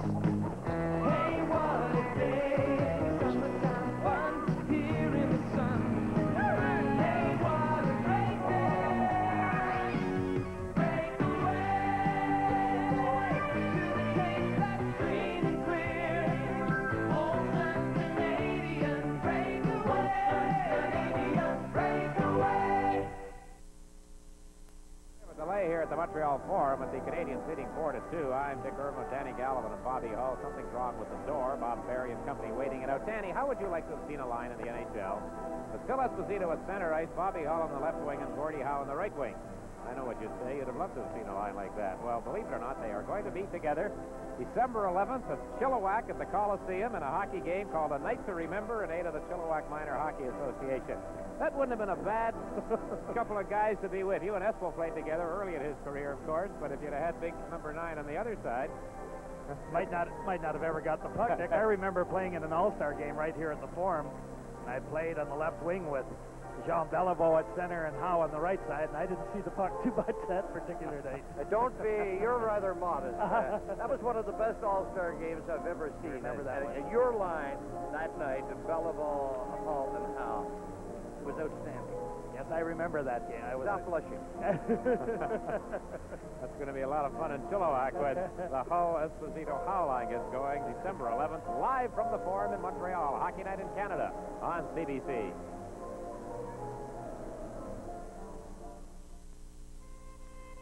Introducing a new size Ford LTD, reshaped for superb road stability, refined to offer luxurious form and function with soft cloth interiors, redesigned from the ground up with gas-filled shocks for a remarkable ride. The new size Ford LTD, reshaped, refined, totally redesigned. Have you driven a Ford?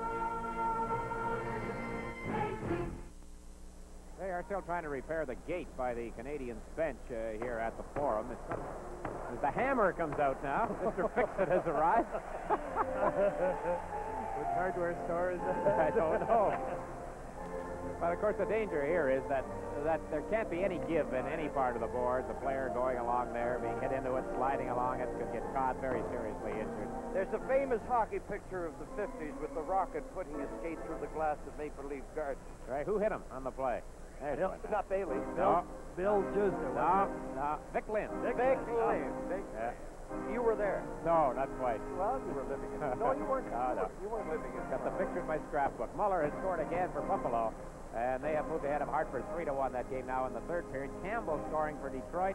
They're up in New Jersey 1-0. Well, Bobby, it appears that you're doing a lot of traveling this year. I've been out west for the last 3 weeks, Dan and Dick, and I've had a great time spending with a lot of my cattle breeding friends. And there's a fellow out in Glendonald, Alberta, by the name of Bob Cook. He runs Queenie Creek Ranch. And I've been told by everyone that I meet that he is the most avid hockey fan that ever there is. He goes to games there in the Vermilion area, and he has the opposition team just pulling their hair out. He has problems with the referees if they don't do it right, and he's a one-man gang. He wears a big 10-gallon cowboy hat. Is he a carpenter? We could use him here. I imagine with his fencing tool and black wire, he could fix anything. But he's a one-man gang at these hockey games. I'm looking forward to going to a hockey game with him. I guess he is just great.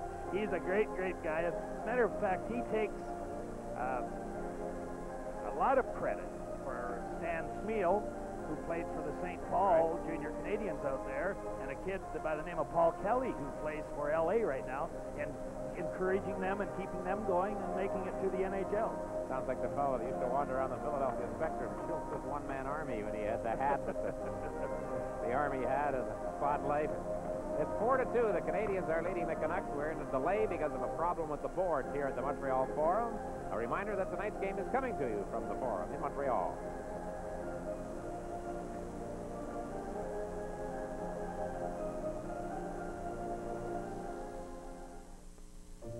Seiko LaSalle, marvels of thinness, so perfected, so refined.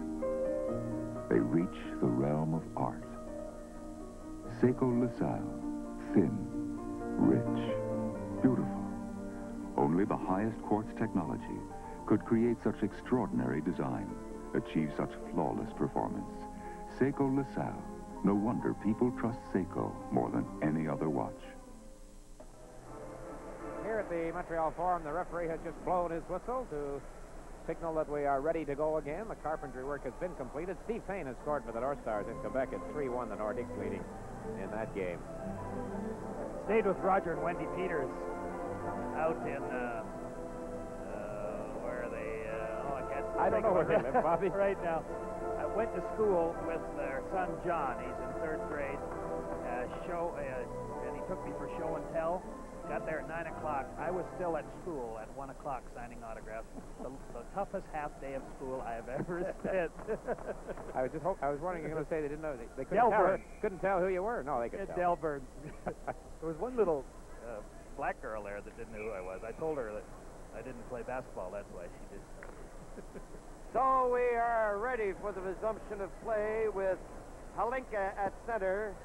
LeMay on the left side, Sundstrom over on the far wing against Carbonneau, Schott, and Lafleur. Montreal 4, Vancouver 2. It has not been what you'd call, there's a shot by Lafleur. You wouldn't call it a pulsating game all the way, but it has had its moment. And after all, it's close. Now Sundstrom coming in, trying to shake off Ludwig, who took him into the boards with authority. It comes to the side of the net. Here is Green to Ludwig. Schott playing it through center ice, no one there to make contact. And Smith playing it to the other side. It bounces over the glass. Canucks on quite a road trip, of course. They finish it off tomorrow night in Buffalo before returning home to host the Los Angeles Kings. Well, there it is, Patrick Sundstrom.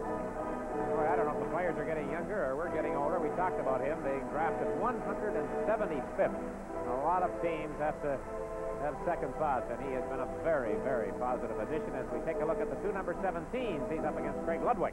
Another surprise as far as being a rookie is concerned. He's made it as a regular, Bob, on the Canadiens' defense.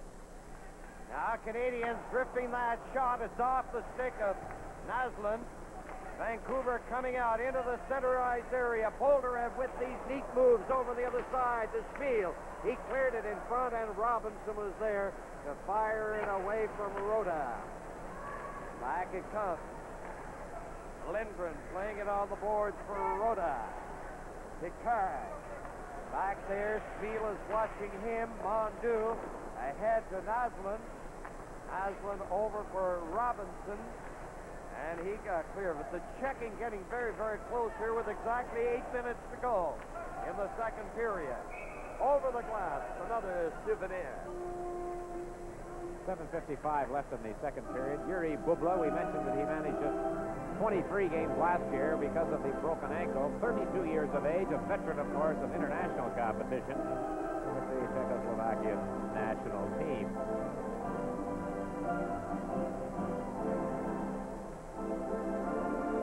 Now there's the Tiger. You got a brief look at the name in the back, and he comes back after his suspension. We were talking to Tiger just before the game and talking about his suspension and fines, and he thought, of course, it was too severe, but he said the Players Association was going to fine him, but he didn't do more damage to Smitty. Not a lot of love lost between goaltender Smith and the rest of the NHL other than the Islanders. Wickenheiser was jammed out of the play. Now Williams takes a look. 4-2 Montreal. Lindgren goes down on that right side into the corner. Minor against Robinson. Lindgren is looking for it. He's tied up, and it's gloved by Picard to Wickenheiser, and that is an infraction. What did Vancouver do last year that got them excited? I'll tell you what they did, just in case you may have forgotten. They finished 11th overall, just 77 points. And then, were they great in the playoffs, knocking off Calgary, Los Angeles, Chicago, moving into the finals against the Islanders. They lost 4. You remember that, Bobby? Remember that first game? It went to 1958 into overtime. And if they had won that, who knows? That's right. There was one mistake. A fellow out there would just lug the puck down the right side, made a little mistake, coughed the puck up, and cost them that game. And anything could have happened had they won that. They are a very disciplined team. There's McCarthy. He hit the outside of the goal post. McCarthy again. He had to work against linesman Stickle. Canadians clearing it out. Down the ice it goes. Could be icing here. Lindgren did not get it. He was beaten to the puck, apparently, by Wickenheiser. Bobby, the Canucks have been very unfortunate tonight. They've had a lot of good scoring chances. That was one right there. Sevigny either didn't see it or just simply missed it, and it rang off the outside of the post. They've hit the post at least twice, I know, and they've controlled the puck. When they've been in trouble, it's because they've got running around in their own end. Generally, as Danny said, they're a very, very disciplined hockey club. When a couple of times when they've been in trouble, it's because they've been running around a little bit in their own end. But generally played very, very well positionally in their own end. Well, they're well disciplined. And of course, Roger Nielsen is strict, firm, but fair. He doesn't mollycoddle them. And you know what? They respect him, and that's the big thing. I think that's one of the things that made Toe Blake such an outstanding coach. Players respect him. Oh, I think before a coach can be anything, they have to have the respect of the players. Now Gradine going in, and he fires that shot wide. Steps trying to clear it in there. Into the corner. Gradine is going after Picard. There's Gainey. 4-2 the score. Montreal leading by 2. Hunter fires the rink-wide pass. Gainey coming in. Young Butcher coolly took over, gave to Gradine. Now here's Snett, laying it out over the line. They don't panic, the Canucks. They play their good, solid game, fundamental hockey. And although they're behind 2 goals, they'll bide their time. Now Fraser trying to get it. Here's Gradine from the corner. Playing it right in front. Penalty against Larry Robinson. Larry knew it. Yeah. I think it's what you call a good penalty because the Canucks had control. And Robinson had to do something. He hauled down Kurt Fraser on the play. Otherwise, Fraser was all alone in front of Sevigny with the puck close to that area. So the big bird goes to the penalty box. Critical moment here for the Canadiens. The Canucks with the power play, and if they can pop one to make it a 1-goal hockey game, it will change things very quickly. That's right, Larry. Shake the head. There's the penalty. There's the upraised arm of referee Harris, and the Canucks are a man to the good. Canadiens penalty, number 19, Larry Robinson. 2 minutes for booking at 13 minutes, 48 seconds. Carlson has scored for St. Louis. The Leafs and the Blues are in a 1-1 tie. That game in the first period at the Checker Dome in St. Louis. And a big opportunity here for Vancouver. They're on the power play.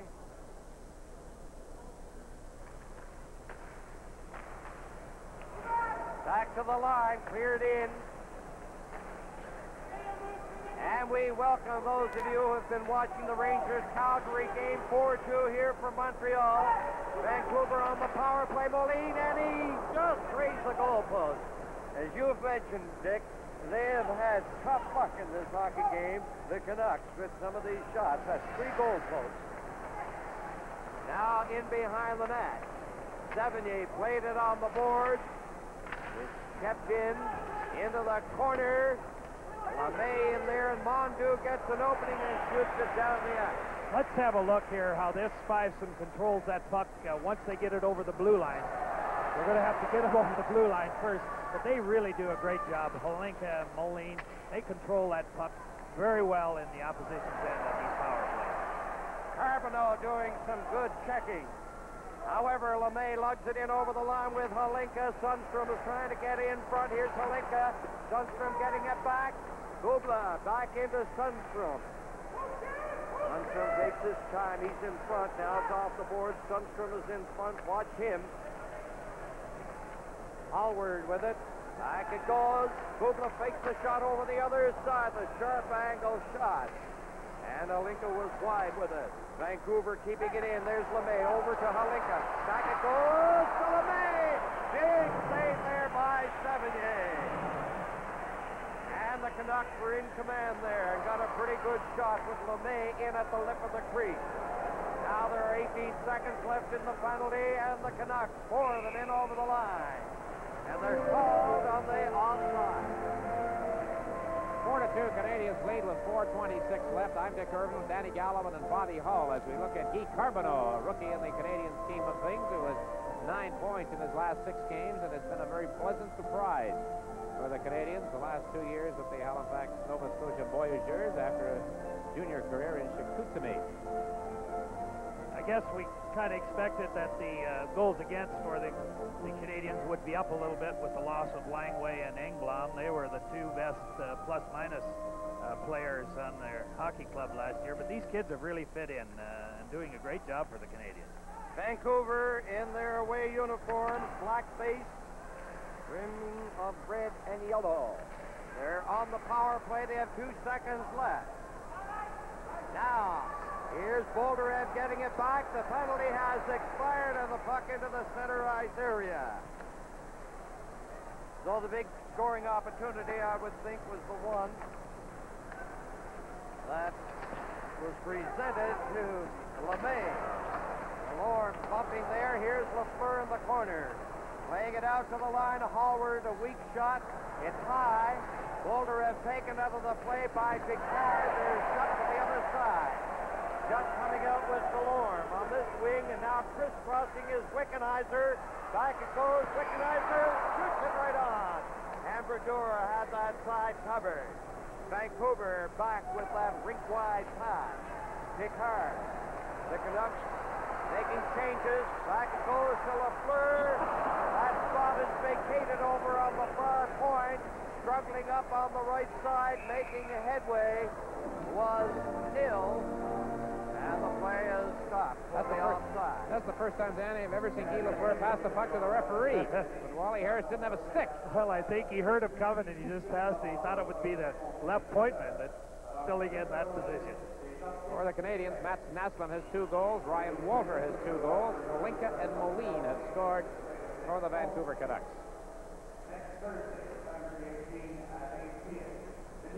3 minutes and 10 seconds. That is the time remaining in the second period. Butcher. He missed. LeMay with it. Good move there by Greeny. Headmans the puck to Naslund. Naslund shot it off Stepp's leg. And back into the center ice area, Holinka. Holinka has one of the 2 Vancouver goals in on the boards. Sundstrom. Holinka playing it back. Naslund. A pass for Tremblay. They crisscross, taking it in on his skate. Naslund and a weak backhand shot. 2.5 minutes left in the period. Now into the center ice area. Holinka again. LeMay couldn't pick it up. Canadians in this period of times have been rather cautious with the lead when they get that puck inside their line. They don't fool around with it. They get it out very quickly. If they don't have a player to pass it to, they simply dump it into the center ice area. There's Green ahead to Gainey. Gainey dropping it back, and it's gobbled up there by Fraser. Fraser for Vancouver, shooting it back in. Here's Neal going in. Jammed out of the play by Picard. Will they get a whistle? Yes, they do. 1:54 at the time left. So what teams have you seen play this year, Bobby? You've seen the Toronto Maple Leafs. Yes, and I was very impressed with my old alma mater, the Chicago Blackhawks. They really moved that puck around. They've got a great skating team, and led by little Denny Savard, Dougie Wilson on the point. They moved that puck really well. They looked very, very good. They gave up a lot of goals when they were in here a month ago. Won the game 8-7, but Savard, Secord. I like this guy, Higgins, on right wing. Oh, yes, he's been playing very, very well for them. Now Vancouver. Beal couldn't get it. It's Gainey up on the left side, making the move around Bouba. Gainey trying to cut in front.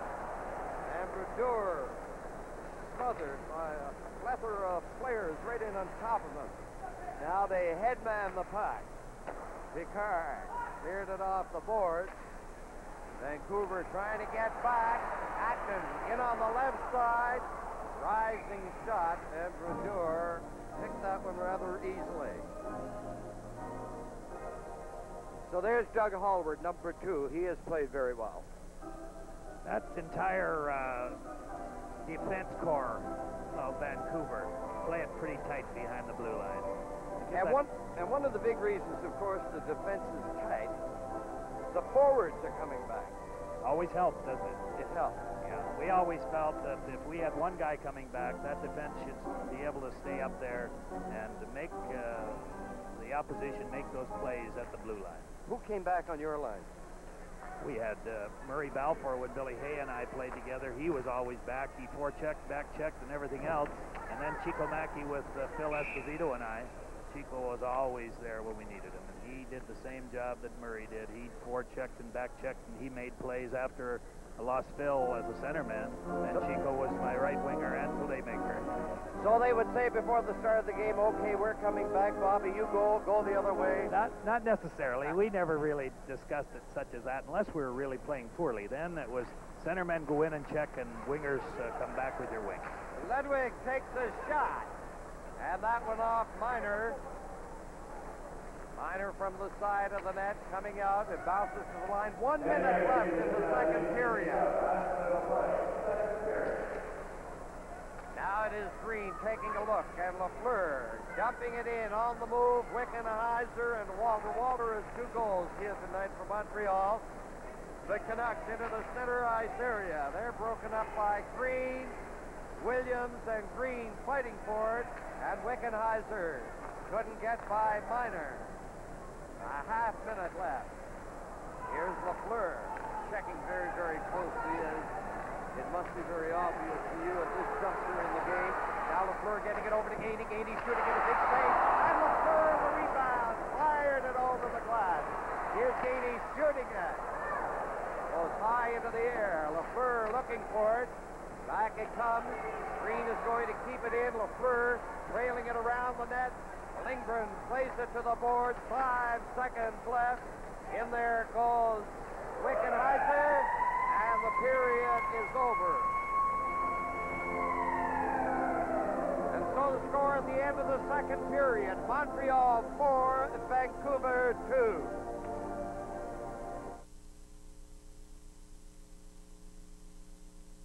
Riding the wind, good times begin. Hey, what a day! Sunshine and friends, fun never ends. Hey, what a great day! Break away to the taste that's clean and clear. Break away, Molson Canadian. Break away, Molson Canadian. Break away.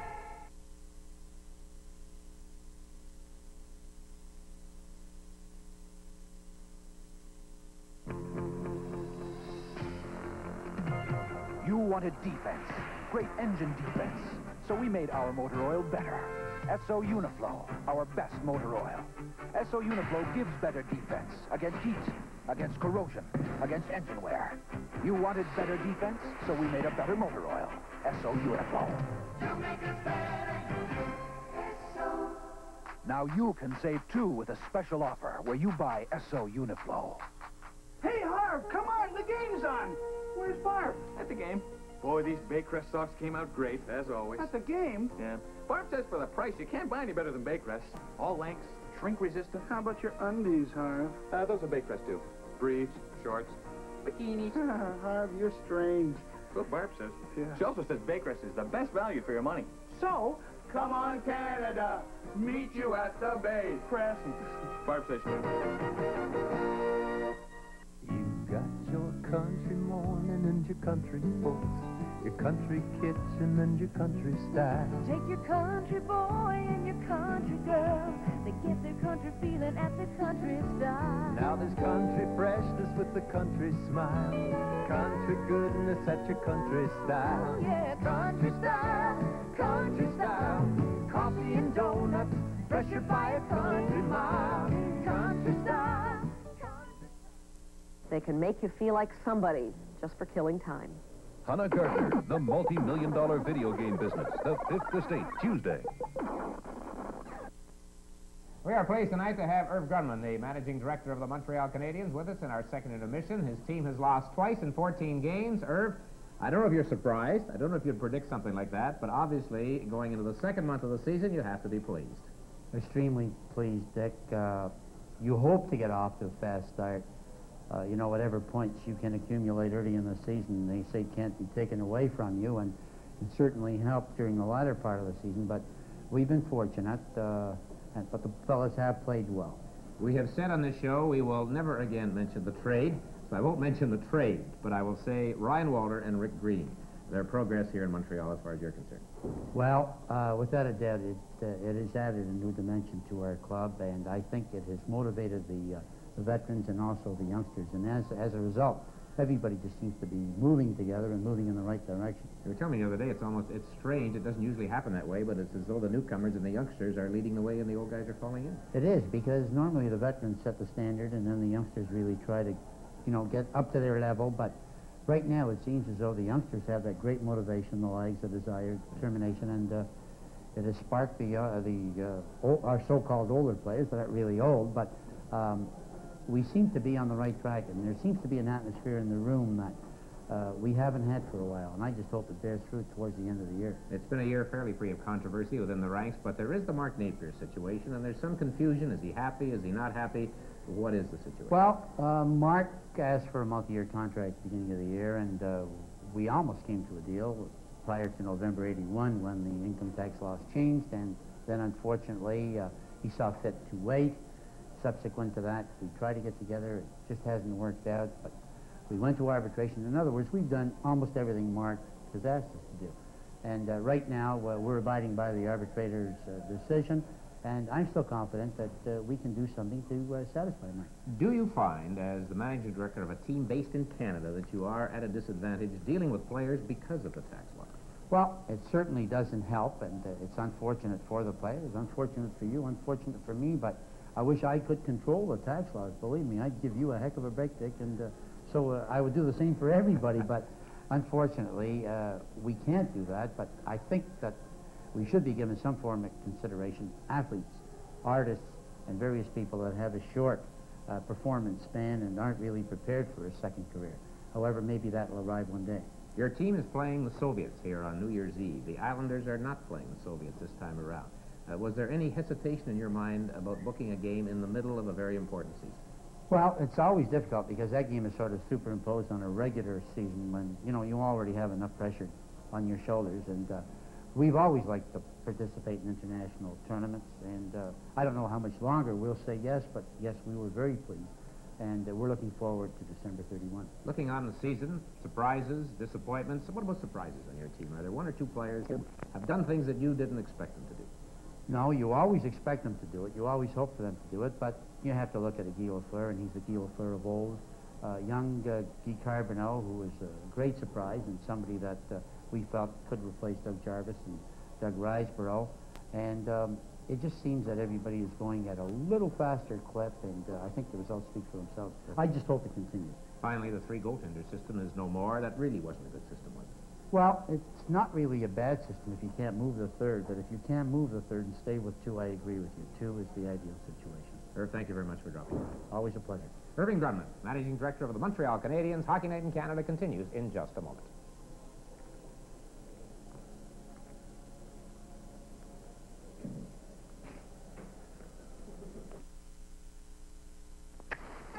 Corrosion. It's gonna destroy your engine. It's only a matter of time. Because today's engines have many alloy parts, including aluminum, that need special corrosion inhibitors. Conventional antifreeze can't do much to stop this corrosion, but new Perma-3 from Canadian Tire can. Perma-3 can give your car a fighting chance. Perma-3 antifreeze from Canadian Tire. Help stop corrosion before corrosion stops you. I've got a story for all you people who use MasterCard just to go shopping. I used it for my moving expenses. I got a new tire in Laval, a tow in Pembroke, and a battery in North Bay. I even got a cash advance when I ran short in Sudbury. And now that that's over with, I'll have a record of this unforgettable trip when I get my MasterCard statement. It's not like I use it every day, but I'm sure glad I had it on this trip. MasterCard. Such an intelligent way to cope. Thank you, MasterCard. Tomorrow morning, this man has to make a crucial decision. Our copier's got a micro process. Who's that? This copier's got the works in a drawer. It's the latest technology. Sure, we've been in the business a long time. Almost 2 years. Look at the deal I'm giving you. It's just as good as a Xerox. Xerox? Xerox. When you've heard all the stories, remember, Xerox. Nobody ever went wrong being fussy and stingy. Everywhere, people are discovering the variety of Amway quality products without going shopping. My laundry looks great with Amway SA8. Nutrilite food bars by Amway get me through the morning. Artistry Cosmetics and Jewelry by Amway get me through the evening. Amway has it all. Shop the world of Amway, so easy to do.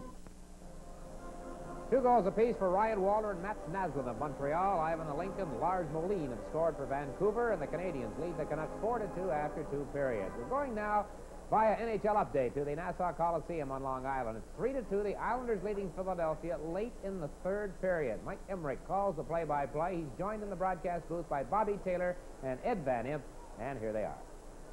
Hammers it back into the Islanders zone, off Melancon's stick, around it goes, thrown in front by Allison, but jammed away. Now Carson tries to step in front to Clark, a shot to Mays, and it was wide.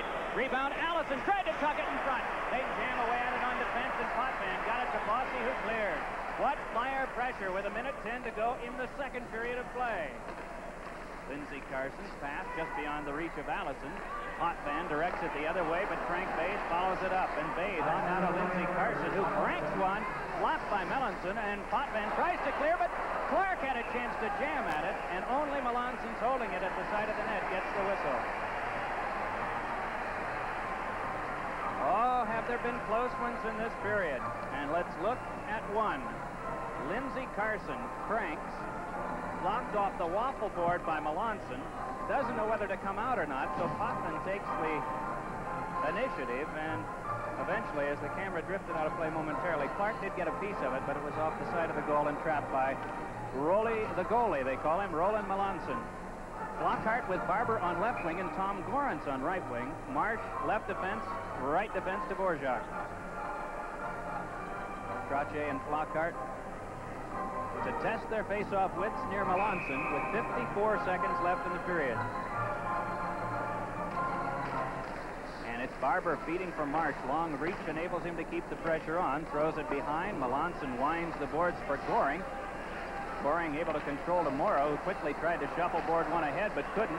Gorance taps off for Dvorak, who swats it behind for Bill Barber. He's shoved by Morrow, who was able to recover one ahead now to Nystrom. Nystrom dogged by both Barber and Gorance. Barber tried for Gorance, but Morrow stepped in the way to Trottier, who just skyhooks one to center ice. Dvorak at his own line for the Flyers. Bumped to the boards by Goring.